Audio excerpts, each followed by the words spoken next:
Welcome to the Carpet Cleaning Success Podcast. AI Marketing Experts is your backstage pass to the future of marketing.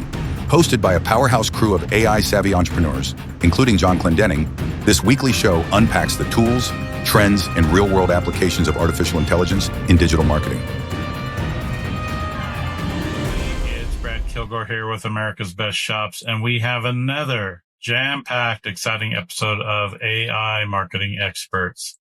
I'm here with three of my closest friends, and we are going to jam out the cool stuff that's happening in the world of AI for business. Our one associate, Chris, he's somewhere in Texas. He may be frozen solid at this point. We don't know, but we know he wasn't going to be able to make it today. So Chris will be with us next week. Don't forget to share, like, comment, tell your friends about us. Our show has continued to grow. We're excited of all the growth and all the new people that are joining us. So with that, we're going to go ahead and kick off our latest episode. I think we're in season 2. I think this is like our 30-something episode. So we are here to deliver the goods. So with that, we're just going to kind of open it up for an open forum today, like I say, kind of a jam session, and kind of talk about who in the group here saw some stuff that really caught your eye that you want to share with our audience. Cool. I'll just give a quick little bit of news just to jump in ahead. We've got a close friend of the show. We probably should get him on as a guest at one point now that I'm thinking about it. By the way, everybody, next episode, we got a really cool guest. Danny will be joining us. We just got the word from Chris while traveling. So whenever you're watching this episode, next number, really good guest and person deep in the AI world, helping businesses as well. But a friend of ours, Josh, does the same thing. And he was at a implementation conference last week. And he just announced in one of the masterminds we're in that, we all knew this. We saw the stats saying that, oh my gosh, like 94% of like all of the AI projects that were, put in place, I think it was Deloitte and Touche or somebody came up with this, attempted in 2025. 94% of them didn't get implemented and failed. And it's like, nah, AI is just a fad, right? There's the bubble, right? All this kind of stuff. The caveat, the back end of that, and it still replaced 300,000 jobs. Now, the next eye-opening caveat is they expect that to go from 6% to 60% in 2006 or 26. That's right. So just think of that. If you're, again, as we keep saying, I'm just going to put a pin in that right there. We'll carry on. But if you're not thinking AI, if you're not implementing AI, if you're not in masterminds about AI, if you're not in coaching programs about AI and communities about AI, you're behind. It's not maybe, you're behind right now. So there's my warning to everybody. You guys can pick up from there. Yeah. And I think just to jump off of what John just said, even though jobs are being replaced, that doesn't mean that everybody's going to be unemployed next year. It just means that right now, more than ever, you need to pay attention to what's going on and say, okay, I may be really good at my craft. I may be the best ag dealer, mechanic, carpet cleaner, business owner, whatever it is out there in the world, but I am not technical. And I don't know how I'm going to handle this. I don't know where I would even fit in my business because it scares the crap out of me, right? So the thing is find somebody, whether you look at working with us, we're going to have some really cool stuff rolling out in the near future that's going to help you, like you're not even going to believe, but find somebody, that really knows the cutting edge of what's happening. If you want to learn it yourself, we're here to help, but it's not going away. The other thing too, is I know John just did a big masterclass or webinar recently. We're doing another one this week in our industry. And that's, businesses that don't adapt may not survive, because their competitors are going to and are currently really latching on to the fact that they can streamline things in their business. They can utilize AI assistants and chatbots and AI receptionists or whatever it is to free up the people that they have for other more valuable work other than just answering the phone saying, yes, our hours are blah, blah, blah. Right.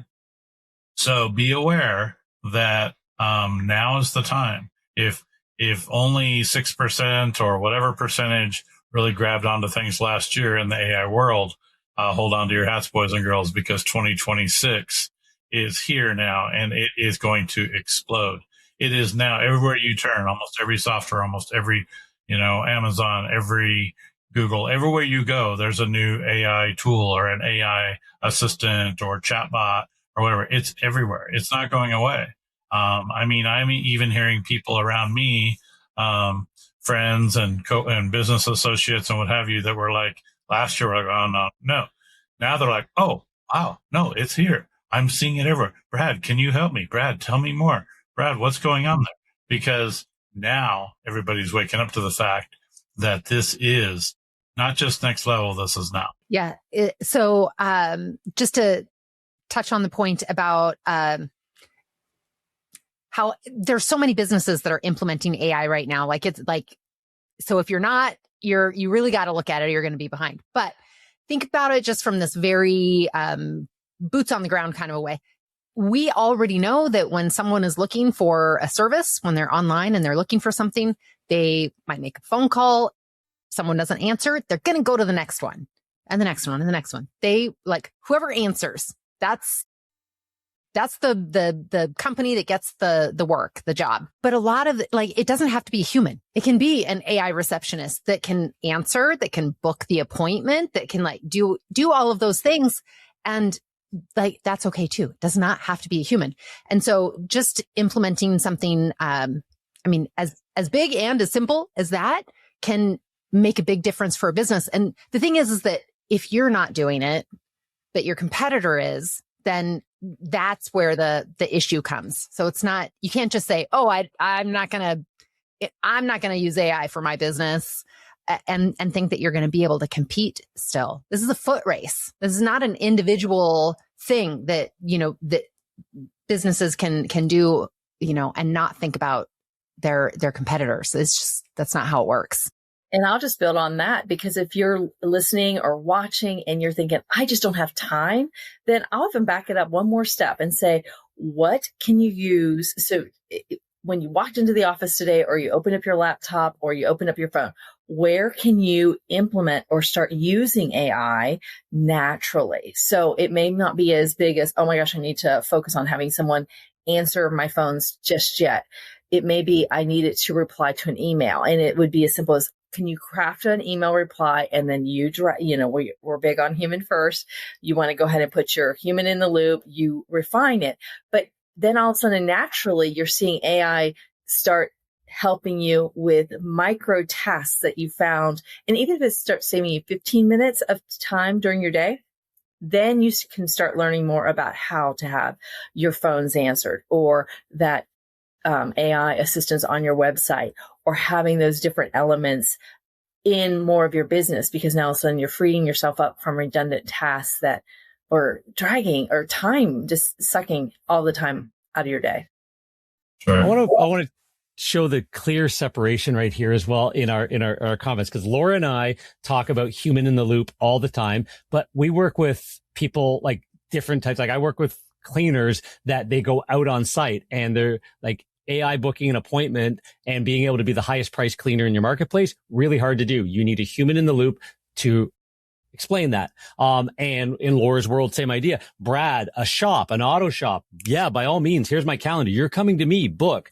Jen, med spas and businesses. Yeah, you're coming to me. Here's an opening, book. And that, even as our listeners are listening, think of where you are in your business and where it makes sense. Here's one that we're adding to all of our clients right now as an enhancement, as we call it, inside our lead generation CRM. So think of the side of your van, a QR code, and it says, start your safe and healthy home here, with a arrow to the QR code. Somebody scans it. Good. It goes to your website. That would be a good, better, best. Better, it goes to a very specific landing page offering something in exchange for their email. Oh, we've all heard of that. That's kind of cool.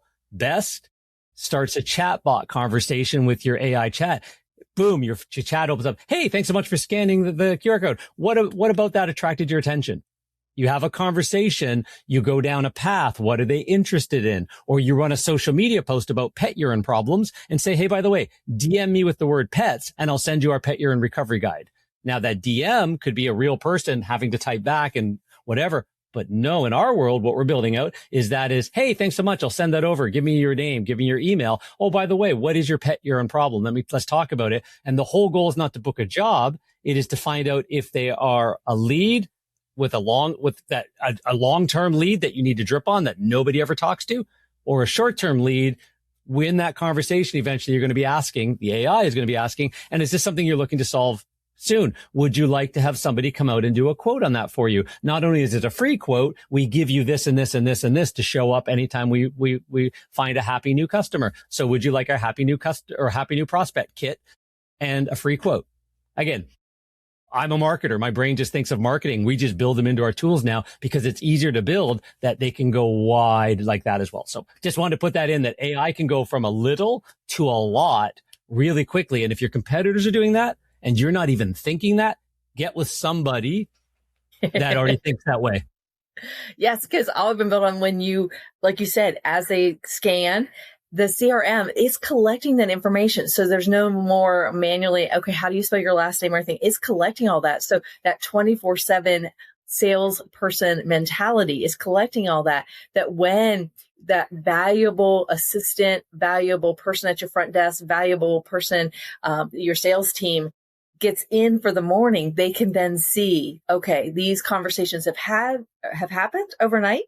And now I can go ahead and start moving forward with those who need my attention immediately or now. And then even what Brad mentioned for one of our last episodes, having that video conversation. So not only, yes, you might start with a chatbot, or they can select video and they can be actually talking to someone within your organization. So again, keeps that human in the loop. You're not losing any of that. You're just getting to those conversations faster. That's right. That's exactly right. Well, I know that we had some other really nice things to share since it is Show and Tell Friday. Laura was going to show some things with NotebookLM, if I remember right. So if you would like, Laura, would you like to show and tell off your fancy new laptop? I will. Well, one of the things about NotebookLM is they are adding new features. And so it's every time you open up, it's kind of like a Christmas gift. It's basically the NotebookLM.google.com. When you're there, it'll ask you if you want to create a notebook. I just did that for time's sake, started one, and I pulled in a bunch of different resources. It allows it to go out on the internet to pull. We're not going to go into very basic information on how to start your NotebookLM. We're going to talk more about the presentation. So as we have all these resources to decide, I just randomly selected 3 and said, I need to build a presentation on it. And what surprised me, we have talked about in the past here how they can do an audio overview. Well, now you've got the video overview, all these over here. But now when you've got the slide deck, if you click the pencil before you click to start, you can actually start talking about whether you want it very short or default. I did find there was a limitation around 20 slides. So just kind of keep that in mind. But you can go ahead and drop in any kind of specific instructions that you would like regarding the deck. So think about your audience, your key points. You can be as specific as, I want slide 1 to be, a hero slide 2 to be about the speaker, slide 3, agenda, whatever might be your flow. And then once you click generate to go, you'll be very impressed about what can be generated. So this is the example of what pulled it together. And again, as we're asked to do things faster, you're able just to kind of look at how it pulled the stats from those documents and pull them in a very visually friendly way. And yes, it does have NotebookLM. That's not a problem because you want to give them a nod to it. The only thing I found is even when I uploaded specific brand guides, such as colors, logos, and specific as to please have my logo in the lower corner, it kind of started to ignore it. So it's not 100% there, but I don't think this is bad if you needed to pull something together for a quick webinar or quick presentation. What do you guys think? I was going to say, I think that's awesome. And I was going to ask you about that brand thing, how close it was to if one of your knowledge documents was an example slide or, and brand guides and stuff like that. But again, as we know, this is new. Gosh knows what this is going to like in a month from now. All of us, I have a sample slide, leave a square there. I can at least put my logo in on Canva. Maybe it'll catch up to that kind of idea. Right. But for now, as you said, that is impressive. And if you've got a quick presentation to do in front of the Chamber of Commerce or with real estate agents on why you should be their carpet cleaner, which I used to do every month or so for years. I would be painfully working on PowerPoint slides, even if I only got 5 minutes for like weeks ahead of time. Right. So yeah, that would be hey, I'm heading there in 10 minutes. Can you build me one? So, right. And I did find some options where you can have those. And then if you have your Google Slides open, you can just grab one and drop it in kind of, I'll say pieces together. But again, it got me closer to what I needed. Another, when you're in your Google environment now, you can select. So in Gemini, you can select Canvas, not Canva, Canvas. And it will also, and this is something I could present next time, is it will allow you to present. And when you download it, it'll allow you to go into slides. Initially, when I tried this a few weeks ago, it gave me an MD file, which is fine, but I found that it was a little cumbersome for somebody who's not going to know exactly how to get the MD slides up on Google Slides. I did not find that user friendly yet. So we'll see as another week goes by, another day, we know that there's improvements altogether. But again, if the viewers have a presentation to pull together and it's kind of a bland document, it's nice for it to give some visual oomph to keep the audience's attention. Totally agree. And I would also echo what Laura just said, as far as a week from now, a month from now, there's a strong possibility that this is going to integrate right into Google Slides because this is a Google product. NotebookLM is part of the Google Gemini family. And I did see some hacks. We tested them a little bit. If you just were to go to YouTube, for example, or even Google search and say, NotebookLM slideshow to Canva or something like that. There's some ways you could import these things. It's not quite there yet. But the other thing, Laura, if you don't mind sharing, I think we might have shared before, but will you show what it does with infographics? Because those to me are off the charts. Yes, I will. So I'll go back and share my screen. And it's technically like one slide, but it's an infographic. Go ahead, Jen. Well, I think, Laura, what you showed was if you're grabbing stuff from the web, but you can also upload your own document or connect it to, your drive to where it's just pulling in your information too. If you, if you need to do a report or that can still, or, maybe you still want to do a slide deck, but it's specifically for you or based on your information and not for what you find online. Absolutely. You're exactly right. That's one reason why NotebookLM is so appealing to me for when we need to work with our clients, because of our environment is within Google. So we know it's secure. It's only for them and their specific request. So having a notebook built upon our client, and if they ask, can we have some reporting? We can build an infographic just like what I'm showing on the screen by one click. We can go ahead and pull in just for that client an audio file. You can do a video based on, hey, what did we do for you last year? And it can review all the transcripts, everything that we've done for them. If we want to do a first quarter, it's nice to kind of have that reflection with them, but I'm glad you brought that up because it is going to pull specific file for those clients. Yeah. What does that share button do now, Laura? I don't remember seeing that. Do you see the little share icon on the top left? Top right, the furthest one to the left? Right. Sorry, when I opened up so it just shows you if we want to go ahead and send a welcome note, or I can share the full notebook or partial notebooks in a group or adding an email. So I'm glad you asked. Okay. And what about the copy linked infographic? I know it doesn't look like it's highlighted. What does that do? See the bottom right corner? It does not. So probably because we are already, probably because it is. I was hoping it had some editing type features. So if it's No, on we an have the infographic, download. Let me go ahead but again, for all of these, I found that if I close this and go back, that's some of these you have to kind of hunt and peck on it. For the infographic, as Jen was saying, so we've got still those source files that I just pulled off online. I could load in a few of our transcripts from this podcast and say, no, I want to pull information from it. But when you do that, you can go and actually specify on the infographic if you want it landscape, portrait, square, concise, detailed. So you can really get specifics. John, this might be an area to go ahead and try the colors that you really want. Yeah. But I found that is, like I said, still a little rough. It might start out strong, but then by the time you get to the end of the slide presentation, or if it's an infographic, it may be more spot on since it's one. But I did find that it kind of started losing its pizzazz when we got to the latter slides or the later slides. The data, so this is the audio. Again, you have different, we've got an interactive mode now with the audio file.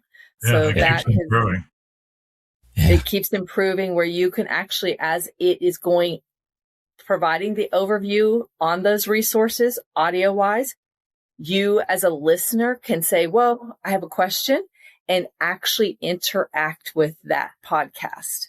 So again, just takes things to a whole nother level, especially if you think about if you're training staff and you want them to listen to something or visually see it versus reading it all, you can have them take the quiz, look at the flashcards. But if they're listening to it and now they can ask a question to clarify it, wow, does that open up the world? Yeah. We all have different ways that we learn. Yeah. Yeah. I feel like Notebook LM is one of those, like it's more people should know about it. It's like, it's so valuable. And I feel like it's being overlooked right now in a lot of ways. So I'm really excited that you shared about it. It's, Notebook LM might be my new favorite. And as we've been saying for the last couple of weeks, Google went from sort of quietly in the background, just simmering, and we didn't know what was happening. And it was like, oh my God, ChatGPT is jumping ahead, and this and then Grok showing up and all this kind of stuff. And then they went, oh no. We are still the biggest boy in the block. Let me show you. Boom, boom, boom, boom, boom, boom. And it's just been like every week. It's like, oh, and we had this ready and we figured this out and we're planning this. And it's like, what? So yeah, keep up with Google right now. Yes. And this, if we take a little sidestep to the AI Studio.Google. And so if you're like, ooh, I like the podcast, not really sure how to pull one together, the AI Studio.Google.com has what they call a multi-speaker audio. So it takes a few steps to get there. We won't go into it today, but there you can say, I want the speakers to be witty, or I want them to be skeptical. I want high energy. I want very professional. So you can start setting tones. You can pick what male, female, different kind of voices, it is just amazing as to what they're putting there for selection of who you're going to have as the speakers. So again, just takes information that we've just taken for granted to a whole nother level. And the other thing, it's free. Free. It's free. Free is good. Free is very good. Brad likes free. Brad tells us of all the lifetime deals and the free deals and stuff like that. He's good at it. So there we go. You hit his word. It would be interesting to, because I don't do it, but it'd be interesting to look back on our episodes a year ago, what we were talking about or sharing then, and what it's going to be like a year from now, because it's just so lightning fast. Yeah. Yes. Yeah. One of the slides I share with a few of my presentations is it from the time that the airplane was invented to the time that someone landed on the moon was 66 years. And the question is where will we see AI in 66 months? Yeah. And in agriculture, we think of it as the invention of the tractor. It really did an advancement with agriculture, with the invention of tractors and, feeding the world kind of thing. But if we stop and think, to Brad's point, the elements and the items that we were talking about just when we started, yes. It's just phenomenal where we've been and where we are going. Speaking of which, too, even some of the, say again, I'm sorry? Maybe more like 66 weeks or 66 days. Yeah. Absolutely, because they say by the end of 2026, it's not going to be our typing. And I know, Brad, you've mentioned about Whisper. We've had some different discussions about some more audio. So audio, and now that you can upload MP files, so you can do it by voice, do it by audio, or do it by video. You won't even need to type. They're looking to just point your camera at something and say, fix this. So anyway, it's just interesting as to see where it's going. Yeah. And I think there are things that will happen in this upcoming year that we don't even have words for yet. Like they have not been invented. Did you know that cars were originally called horseless carriages? Yes. Because there was not a word for vehicle. Good point. So, and they were electric, the first ones, just by the way. And then we. Yes. Yeah. So like that's just one example of ways that things will change in this upcoming year that we don't have words for yet. So everybody tap into our show on a regular basis, because we're going to be finding out what words people use for this and how to keep you in the leading edge, right? So that's right. That's right. Well, is there any other things that you guys have thought of in the last week or two, now that we're into 2026, new year, new ideas? Anything in closing that you can think of that we want to touch on, or do we want to jam it all into next week? I think we left a lot for people to think about. Hopefully do some deep contemplative thinking. Talk to your favorite LLM, ChatGPT. My gal's name's Sam, whatever yours is. Have your conversations, figure out what you're going to do about all of this, and keep coming back, as I said, to episodes. We're going to share how we're using it more, like AI, in everything we do more and more, and helping our clients do it more and more as well, because we work with businesses and solopreneurs and all that kind of stuff. So I think you're in the right place to get that information if you enjoy this and all that stuff. Keep coming back. Great way to put a pin in it. Don't forget to like, share. As I've heard other YouTubers say, smash the like button, right? Smash it. Don't forget to tell everybody about us, because we want to help as many people as we can.